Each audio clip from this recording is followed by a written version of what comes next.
En este capítulo vamos a tratar sobre el capítulo número 12 del libro llamado Metafísica al alcance de todos, de la metafísica venezolana, Connie Méndez. Como ya hemos dicho, este libro es parte de otros 3 libros que a su vez forman un tomo llamado Metafísica 4 en 1, ya que en ese tomo figuran otros 3 libros que son Te regalo lo que se te antoje, el maravilloso número 7, y quién es y quién fue el conde San Germán. Así que ella va a explicar desde el punto de vista esotérico lo que quiere decir el mandamiento de no fornicarás. Dice así: en principio esa palabra no fue la que empleó ni escribió Moisés. Lo que él dijo fue, entre comillas, no cometerás adulterio. Y ese fue el primer adulterio que se cometió al transcribir los 10 mandamientos. O sea, el de adulterar arbitrariamente la verdad. Así que siendo Moisés un adelantado, un sabio, un experto en el conocimiento de los principios herméticos, era totalmente imposible que él instruyera y dejara escrita la instrucción de tratar de burlar el principio de la generación. Así que la palabra constituye una ofensa, un insulto a la inteligencia humana, en ese sitio en donde la colocaron los escribas por orden de las autoridades eclesiásticas ignorantes. Así que la misma sustitución fue hecha burdamente en las escrituras del apóstol y evangelista Mateo, capítulo 10, versículo 4 al 12. Pero esto lo trataremos más adelante, ya que a todo alrededor de los principios las sustituciones bíblicas le saltan a la vista. Como todos los principios, el de generación funciona de manera automática en todos los planos y en cada plano actúa en la forma apropiada de dicho plano.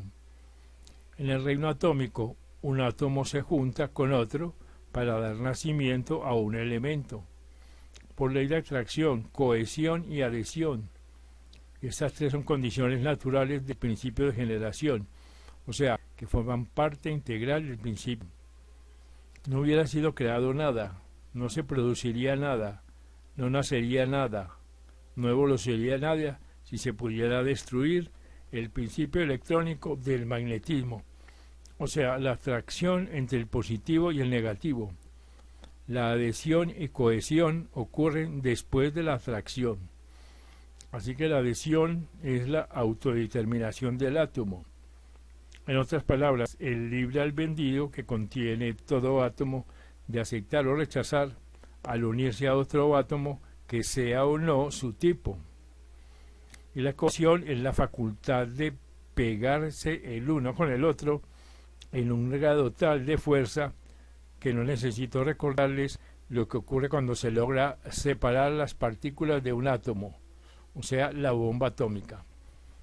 Supongo que habrás visto en lo que acabas de leer la similitud de lo que ocurre entre nosotros los humanos. Esa similitud te ilustra a perfección el principio de correspondencia. Como es arriba es abajo y como es abajo es arriba. Es decir, que, entre comillas, estudiando la mónada se llega al ángel, como lo es ese famoso libro del Kybalión. Y dice bien, los principios actúan automáticamente, por encima de todo, a pesar de todo lo que podemos nosotros hacer en contra. Si los átomos fueran ya seres humanos, o si ellos hablaran en palabras nuestras, llamarían a ese proceso de atracción, adhesión y cohesión fornicar, entre comillas. ¿No es así? Igual cosa sería en los reinos botánico y zoológico, donde una abeja transfiere el polen de una flor a otra, y de esa unión nace una nueva especie, ¿no? Ahora, díganse si está en los designios de Dios Creador impedir o prohibir estos procesos. Es sabido que al oponer una resistencia a un principio, se multiplica la fuerza que lo impele, y busca la salida por otros conductos. O sea que lo único que se logra es obligarlo a desviarse, no se logra atajarlo. En el reino animal, por ejemplo, el principio de generación es llamado sexo. todo el tiempo que los humanos continúen reproduciéndose por el proceso llamado sexual, están comprobando que una parte de su sistema no ha salido aún del reino animal. Y una vez que sus células evolucionan al reino inmediatamente superior, donde el principio de generación se manifiesta en una forma diferente, el hombre y la mujer no pueden actuar como los animales. Ya no están en ese reino y no los domina la influencia inferior. O sea, no sienten deseos sexuales ni de comer carne. Es otro orden de cosas. En este punto los discípulos siempre preguntan, ¿y si todos evolucionamos, entonces se acaba la raza humana? No, ¿por qué? Siempre nos vienen por detrás millares de seres que tienen que pasar por el reino animal. Te gradúas tú, se gradúa tu generación, y se van graduando paulatinamente todos los seres humanos, pero siguen llegando otros eternamente. Jesús dijo, los pobres los tendréis siempre con vosotros, entre comillas, y se refería no solamente a los económicamente pobres, sino también a los pobres en conocimiento, los pobres en experiencia y los pobres en evolución. También dice el Apocalipsis que el Señor anunció para esta era que, entre comillas, no nacerían más niños. Esto lo anunció para el sector humano de su época, que es el mismo que evoluciona hoy, y ya se acerca ese momento. Lo sabemos por lo siguiente y por muchas otras señales. La hora más oscura es antes del amanecer. El moribundo se mejora justo antes de morir. El enfermo se empeora justo antes de curar. La población de la tierra aumenta en todas partes de una manera extraordinaria y pronto comenzará a declinar. Así que una respuesta de Jesús a sus discípulos tocante al momento de terminarse el mundo antiguo y la entrada del mundo nuevo fue cuando caiga el manto de la vergüenza, entre comillas. Esto significa cuando sea conocida universalmente la verdad de los principios que estamos aprendiendo y muy especialmente la verdad que trataron de adulterar con ese título falso de no fornicarás, entre comillas, pues atrayendo la atención humana y enfocándola, o poniendo al mismo tiempo una prohibición o una resistencia, precisamente defraudaron su propósito, como expusimos más arriba. Así que el impulso del principio de generación se multiplicó, buscando su salida se desvió. Así podemos ver los efectos terribles. Es el mandamiento que ha sido más quebrantado, que ha ocasionado mayor número de abusos, de distorsiones mentales y de aberraciones sexuales, males físicos, deshonras, vergüenzas, castigos, todo por la sustitución arbitraria de una palabra. Todos ustedes han visto esos arbolitos japoneses, enanos, retorcidos y distorsionados a un grado increíble. Los vemos como una curiosidad y como tal los admiramos, pero esto no quita que sea un atentado contra la naturaleza, como lo que es una abeja y un animal amarrado. También sabemos todos que lo prohibido adquiere un atractivo fuera de toda proporción, y eso es lo que ocurrió con todos los intentos de frenar al principio de generación, tales como la de darle a la manzana de Adán una interpretación sexual, y la de adulterar y añadir a los textos inspirados, todo por ignorancia, por el empeño de ejercer dominio o poder sobre los demás. Así que el significado metafísico del mandamiento no cometerás adulterio es precisamente, entre comillas, no malinterpretes las leyes porque no lo lograrás. O sea que el efecto será el contrario de lo que tú deseas y la misma ley se encargará de dar el mentiz a lo que has dicho. Para el Maestro Jesús el dogmatismo fanático era aún más repugnante y más digno de castigo que el libertinaje sexual, y así lo expresó cuando dijo, entre comillas, ay de ti Corazín, ay de ti Betsaida, os digo que a Tiro y a Sidón les será más tolerable el castigo que a vosotras. Cierra comillas. Corazín y Betsaida eran pueblos bíblicos, Cada nombre de pueblo o ciudad en la Biblia es un símbolo. Y estos dos nombres simbolizan el dogmatismo y el fanatismo. Y Tiro y Sidón simbolizaban desviaciones sexuales.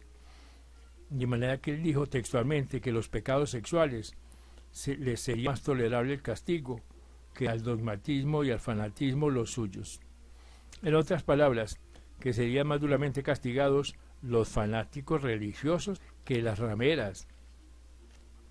Así que volviendo a la referencia que se hizo al comienzo de este capítulo, Mateo 19, versículos 4 al 12, voy a copiarlo completo.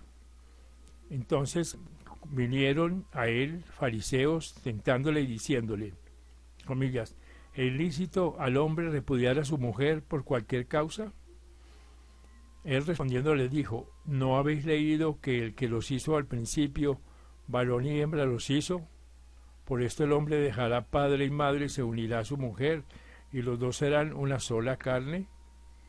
Así que ya no son más dos, sino una sola carne. Por lo tanto, lo que Dios juntó, no lo separe el hombre. Y le dijeron, ¿por qué pues mandó Moisés dar carta de divorcio y repudiarla? Y le dijo, por la dureza de vuestro corazón, Moisés os permitió repudiar a vuestras mujeres, mas al principio no fue así.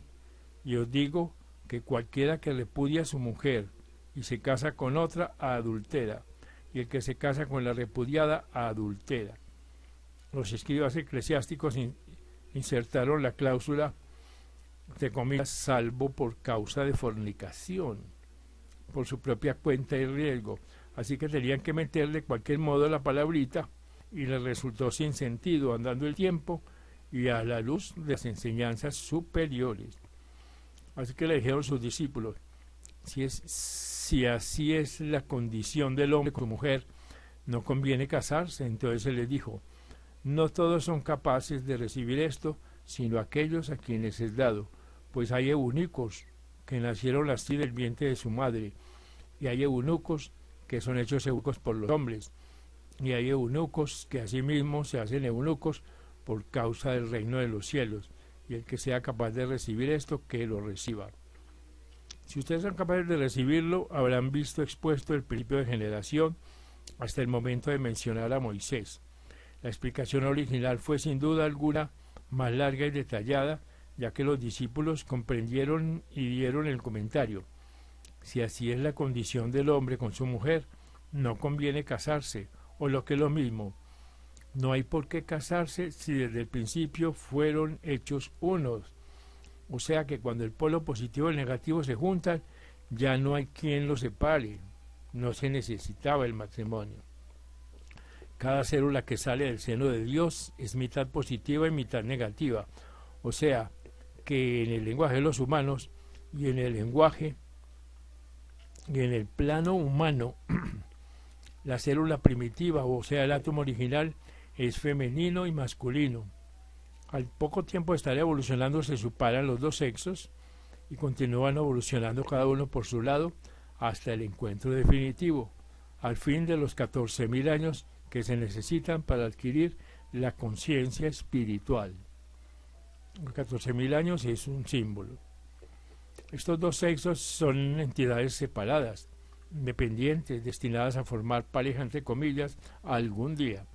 Sin embargo, los hay que no desean separarse. Y estos son los que Jesús llamó eunucos por causa del reino de los cielos. Exactamente confortante para todo aquel o aquella que se encuentra solitario en el camino de la vida, o que se considera infeliz o malvado, saber que en algún plano, encarnado o desencarnado, no importa, pero existe, entre comillas, él o ella, la otra mitad perfecta de cada uno, esperando unirse a su alma gemela, y que tenemos todo el derecho que nos asiste de reclamar esa unión. Si nuestra alma gemela está desencarnada, nos uniremos en el otro plano, y si está encarnada, nada ni nadie puede mantenernos separados. La ley arregla todo armoniosamente para todo el mundo si así lo pedimos, ya con la voluntad divina, bajo la gracia y de manera perfecta. Esa es la comida. Así que esa otra nuestra es exactamente lo que buscamos y deseamos. lo que nos conviene por perfecta afinidad. Muchas veces en vidas pasadas nos hemos encontrado, nos hemos unido, y es ese recuerdo el que nos hace vivir buscándola. Las doctrinas fabricadas erróneamente por los humanos han intercalado una ley que dice: lo que Dios ha unido, que ningún hombre lo separe. Es exacto, pero la interpretación está errada. Se cree que esto se refiere al matrimonio efectuado en una iglesia, con palabras pronunciadas por un religioso autorizado, y no es así. Ya hemos visto que se refiere a la unión original de la pareja primitiva, simbolizadas por Adán y Eva. Y no es una amenaza contra el divorcio, que es simplemente una solución humana, sino que es un consuelo ofrecido por la infinita ternura de Dios nuestro Padre, como para confrontarnos diciéndonos, entre comillas: no temas, hijito mío, tienes el amor de siempre y para siempre. Así que Jesús vivía consciente en un plano superior. A él le costaba bajar y hablar en el plano humano. Por eso enseñó a través de tantas parábolas, ya que el sentido de estas no varía, es el mismo en todos los planos. El sentido de la parábola no está jamás sujeto a las palabras que estén de moda o en uso. Así que la referencia a los eunucos es casi una parábola. Se puede tomar en el sentido humano si así se desea. En el sentido científico se refiere a los neutrones, que no tienen carga positiva o negativa. Metafísicamente, los que se hacen eunucos por el reino de los cielos son los humanos que, como ustedes todos, anhelan elevarse, aprender y estudiar lo relativo a los planes superiores. Pero como dijo el maestro, el que sea capaz de recibir esto, que lo reciba. Así pues, termina la señora Méndez diciendo: observen ustedes, los grandes maestros evitan pormenorizar cuando se habla de ese mandamiento. Hacen tal como hizo Jesús. Dicen algo críptico y que lo comprenda el que sea capaz de comprenderlo. ¿Por qué? Porque la mente de esta quinta raza, que somos nosotros, está evolucionando entre dos planos. Tiene gran parte de animal aún, y el animal ni raciocina ni sabe controlarse. Si le dan la luz verde se desborda, si le ponen la luz roja se fulmina él mismo. Así que es un punto de equilibrio muy difícil de mantener. Así que demos gracias al Padre de que ya nosotros estamos con un pie levantado para subir al próximo escalón. Y acordémonos del episodio de Jesús, cuando vinieron a presentarle a una mujer que fue sorprendida en flagrante adulterio y que, de acuerdo con las leyes de Israel, debería ser apedreada hasta matarla. El maestro no respondió una sílaba. Se puso a jugar con un dedo de la tierrita a sus pies, y los hombres que habían traído se fueron yendo uno tras otro. Cuando se encontraron solos, le dijo Jesús: mujer, ¿a dónde se han ido los acusadores? Y ella contestó: no lo sé, Señor. Tampoco yo te acuso, entre comillas dijo, vete en paz, fue la contestación del maestro. Así que esta es una interpretación esotérica, metafísica, muy interesante sobre ese mandamiento de no fornicarás. Y hay que dar una interpretación muy interesante y muy sabia, sobre todo esotérica, de este mandamiento.